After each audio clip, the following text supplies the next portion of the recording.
Welcome back everyone to another episode of Mumbles. Today, I'm reviewing a newly released game, SOMA! Now what the heck is this game? This is a psychological horror game slash thriller, and it's really a nice game.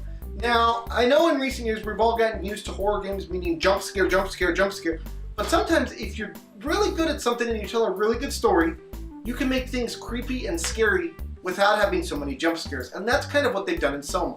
Now, just to give you guys a brief overview, SOMA is the story of Simon, who has some issues with his health. He goes in for a scan of his brain and things start going down. So, you play as Simon, and you're trying to figure out what the heck is going on. Why are things here? Why are things the way they are? And that's basically what SOMA does to you. Now, first off, the graphics in this game are amazing. It is a dark game, it is a scary game, but the graphics are great. Now the soundtrack in this game is very good. The way that they do things and the way that they, use their soundtrack in conjunction with the horror aspects of this game really do the game a good justice and favor. So, soundtrack in this game is stupendous. Finally, the controls. There's not a lot to the controls in this game. Crouch, jump, use your items. That's basically all there is to it, but what there is, the controls work great for. Now let's talk about the gameplay. Now there are scary monsters in this game. This game is all about the story, and as you proceed through it, you're going to encounter scary monsters, things like that. And you're going to have to figure out how am I going to work my way past these monsters. This is not one of those games where your goal is to kill all the monsters, no. This is one of those games like Outlast, where the goal is to sneak around and do things like that in order to get around the monsters. So, you have to keep that in mind while you're playing this. This is not a, I'm gonna punch this monster out type of game. This is, I'm gonna sneak quietly and get around it. So while there's not a lot of jump scares, the atmosphere of this game is set in a very dark, scary place. And as you're trying to figure out what's going on in the story, things just get creepy. I don't know about you, but when I'm playing a game and I'm going through it, and things just are out of place in it, or, it's too quiet.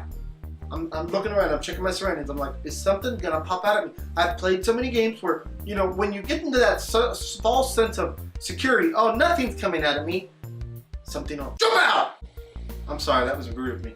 But something will jump out, and when it jumps out, you don't know when it's gonna happen, how it's gonna happen, and then you get that jump scare. This game isn't so much about jump scares, but it is about creating a scary atmosphere, and it's scary not knowing what's going on story-wise. This game has a fantastic story though, and I cannot stress that enough. I know I've said it like 5 times, but I can't stress that enough. The story of this game is its strong suit. It's not about jumping monsters out at you. It's not about having great controls. It's about having a great story built into this game as you try to figure out what exactly has happened and gone on with Simon. Now, one other thing I do want to take, guys, is this game has puzzles in it. And by puzzles, I don't mean like, oh, move this block here so you can jump up here and do that. No, I mean, maybe a door will be blocked.